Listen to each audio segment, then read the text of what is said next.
ಕಾಲಕ್ಕೆ ಮೋದಿ ಹೇಳ್ತಾ ಇದ್ರು ಸೌದೆ ಎಲ್ಲ ಹಳೆ ಕಾಲಕ್ಕೆ ಹೋಯ್ತು, ಇವಾಗ ಹೊಸ ಕಾಲಕ್ಕೆ ಬರಬೇಕು, ಅದರಿಂದ ನೀವು ಗ್ಯಾಸ್ ಉಪಯೋಗಿಸ್ಬೇಕು ಅಂತ ಕೊಟ್ಟರು. ಈಗ ಹಳೆ ಕಾಲ ಹೋಯ್ತು, ಹೊಸ ಕಾಲ ಬಂದಾಗ ಹಳೆ ಕಾಲಕ್ಕೆ ದೇವರ ದಿನ ಗತಿ ಅಂತ ಸೌದೆ ಉಪಯೋಗಿಸ್ಕೋಬೇಕು.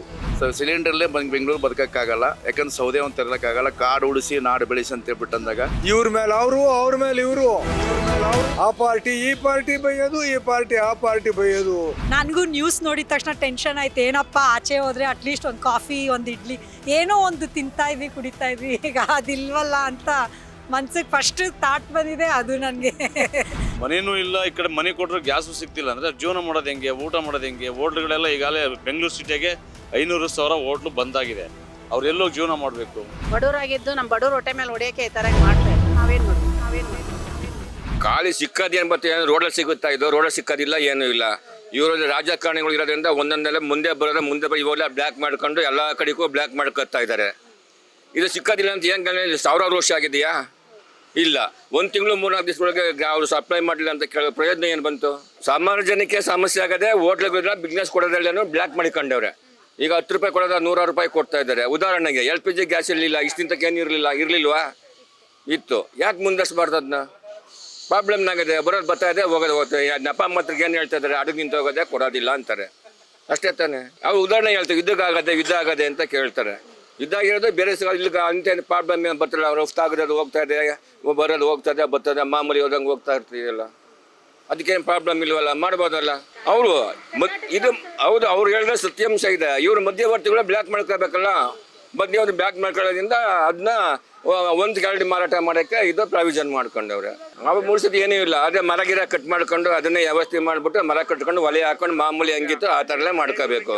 ಹಳೆಯ ಕಾಲಕ್ಕೆ ಮೋದಿ ಹೇಳ್ತಾ ಇದ್ರು ಸೌದೆ ಎಲ್ಲ ಹಳೆ ಕಾಲಕ್ಕೆ ಹೋಯ್ತು, ಇವಾಗ ಹೊಸ ಕಾಲಕ್ಕೆ ಬರಬೇಕು, ಅದರಿಂದ ನೀವು ಗ್ಯಾಸ್ ಉಪಯೋಗಿಸ್ಬೇಕು ಅಂತ ಕೊಟ್ಟರು.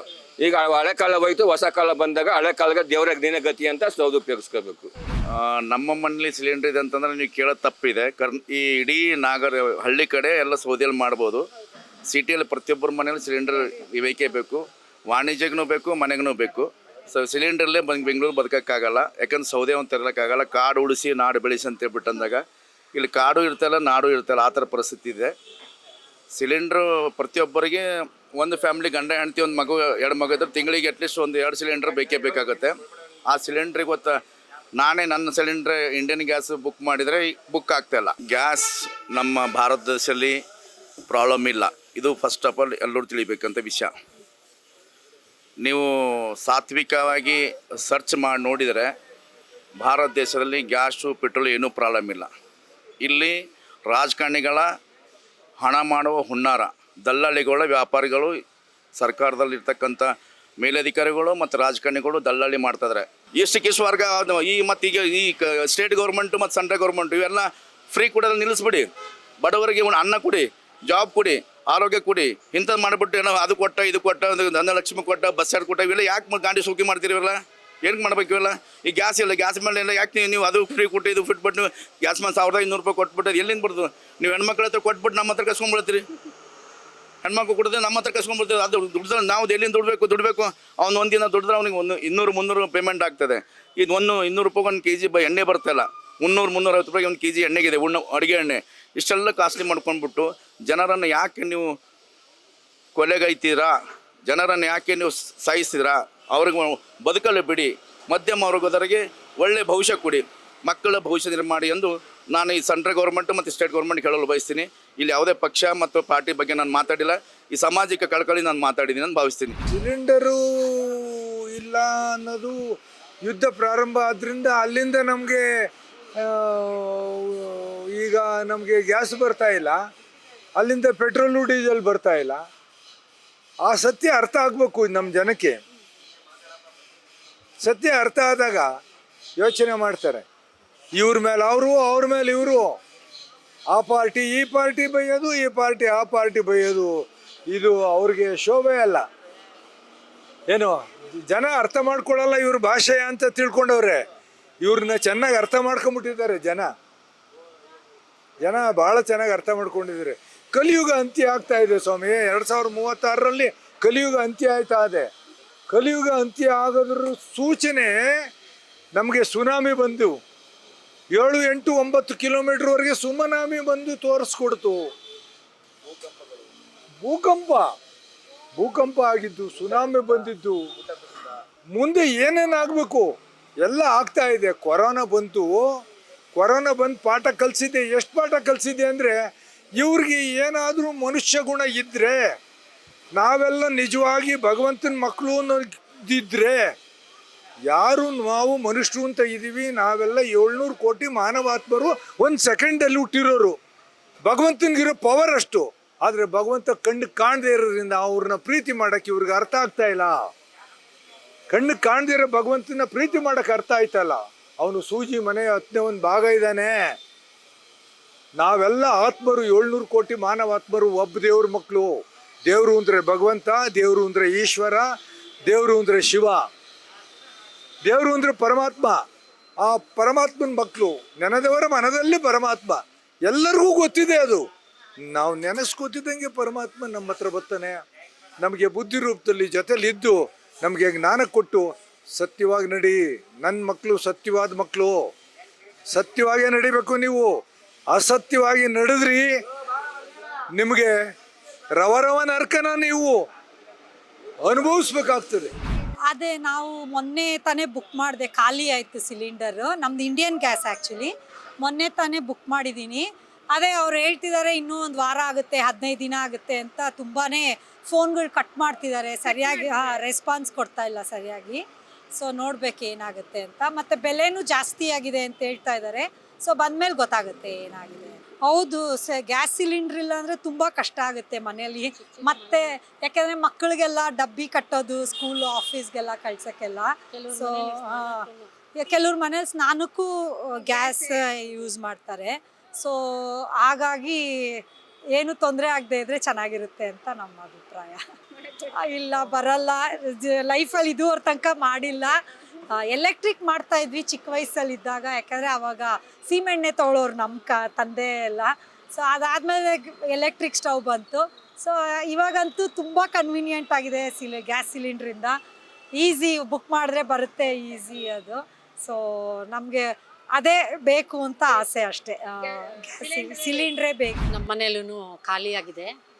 ನಾವು ಬುಕ್ ಮಾಡಿದ್ವಿ. ಬುಕ್ ಮಾಡಿದ್ರೆ ಹೇಳ್ತಾರೆ ಇಲ್ಲ 1 ವಾರ ಆಗುತ್ತೆ ಬರೋದು ಅಂತ ಹೇಳ್ತಾ ಇದ್ದಾರೆ. ಯಾವತ್ತೂ ನಮ್ಗೆ ಈ ಥರ ಆಗಿಲ್ಲ. ಯಾವಾಗ್ಲೂ ಬಂದ್ಬಿಡುತ್ತೆ. ಇವತ್ತು ಬುಕ್ ಮಾಡಿದ್ರೆ ನಾಳೆ ಹೊತ್ತಿಗೆ ಬಂದ್ಬಿಡ್ತಿತ್ತು. ಬಟ್ ಈಗ ಸ್ವಲ್ಪ ಲೇಟ್ ಆಗ್ತಿದೆ. ಟಿ ವಿಲೆಲ್ಲ ನೋಡ್ತಾ ಇದ್ರೆ ಭಯನೇ ಆಗ್ತಾಯಿದೆ. ಸೊ ನಾವು ಅದ್ರ ಮೇಲೆ ಡಿಪೆಂಡ್ ಆಗಿದ್ದೀವಿ ಆ್ಯಕ್ಚುಲಿ ಹೇಳ್ಬೇಕಂತ. ಅದೇ ಗೊತ್ತಾಗ್ತಾ ಇಲ್ಲ ಏನು ಮಾಡೋದು ಅಂತ. ಕರೆಂಟು, ಎಲೆಕ್ಟ್ರಿಕ್ ಮೇಲೆ ಇದು ಮಾಡಬೇಕು. ಈಗ ಪವರ್ ಬೇರೆ ಜಾಸ್ತಿ ಕಟ್ ಮಾಡ್ತಾ ಇದ್ದಾರೆ. ಸೊ ಅದೂ ನಮಗೆ ಯೋಚನೆ ಆಗ್ಬಿಟ್ಟಿದೆ ಇವಾಗ. ಸ್ಕೂಲ್ಗೆ ಅದೇನೇ ಪ್ರತಿಯೊಂದಕ್ಕೂ ಗ್ಯಾಸೇನೆ ನಾವು ಡಿಪೆಂಡ್ ಆಗಿದ್ದೀವಿ. ಈಗ ಸದ್ಯಕ್ಕೆ ಈಗ ಲಾಸ್ಟ್ ವೀಕ್ ಇಟ್ಟಿವಿ ಸಿಲಿಂಡ್ರು. ಈಗ ಅದೂ ಖಾಲಿ ಆಗ್ತಾ ಬರುತ್ತೆ. ನಮಗೊಂದು 20 ಡೇಸ್ 25 ಡೇಸ್ ಒಂದು ಸಿಲಿಂಡ್ರ್ ಬರುತ್ತೆ. ಸೊ ನೋಡಬೇಕು ಏನಾಗುತ್ತೆ ಅಂತ. ನನಗೂ ನ್ಯೂಸ್ ನೋಡಿದ ತಕ್ಷಣ ಟೆನ್ಷನ್ ಆಯ್ತು. ಏನಪ್ಪ ಆಚೆ ಹೋದರೆ ಅಟ್ಲೀಸ್ಟ್ ಒಂದು ಕಾಫಿ, ಒಂದು ಇಡ್ಲಿ, ಏನೋ ಒಂದು ತಿಂತಾಯಿದ್ವಿ, ಕುಡಿತಾಯಿದ್ವಿ. ಈಗ ಅದಿಲ್ವಲ್ಲ ಅಂತ ಮನ್ಸಿಗೆ ಫಸ್ಟ್ ಥಾಟ್ ಬಂದಿದೆ. ಅದು ನನಗೆ ಮನೇದು ಯೋಚನೆ ಬರಲಿಲ್ಲ. ಹೋಟೆಲ್ ಮುಚ್ಚಿಬಿಟ್ರೆ ಏನಪ್ಪ ಅನ್ನೋದೇ ಬೇಜಾರಾಯಿತು. ಗ್ಯಾಸ್ ಇಲ್ಲದ ಕಾರಣ ಮಧ್ಯವಂತರಿಗೆ ತುಂಬಾ ಭಾರಿ ಪ್ರಾಬ್ಲಮ್ ಆಗ್ತಿದೆ. ಬಟ್ ಇಷ್ಟೊಂದು ಪ್ರಾಬ್ಲಮ್ಮು ಇದೆ. ಫಸ್ಟು ಹಿಂಗೆ ಮುಂದುವರ್ಸಿದ್ರೆ ಜೀವನ ಮಾಡೋದಕ್ಕೆ ತುಂಬಾ ಕಷ್ಟ ಆಗುತ್ತೆ. ಯಾಕಂದರೆ ಎಲ್ಲ ಹೊಂದ್ಕೊಂಡೆ ಜೀವನ ಮಾಡೋಕ್ಕೆ ಆಗಲ್ಲ. ಬಟ್ ಏನಪ್ಪ ಅಂದರೆ ಅವ್ರವ್ರ ಜೀವನದ ಮೇಲೆ, ಅವ್ರವ್ರ ಮನಿ ಮೇಲೆ ಅವರು ಡಿಫ್ರೆಂಟ್ ಆಗಿರುತ್ತೆ.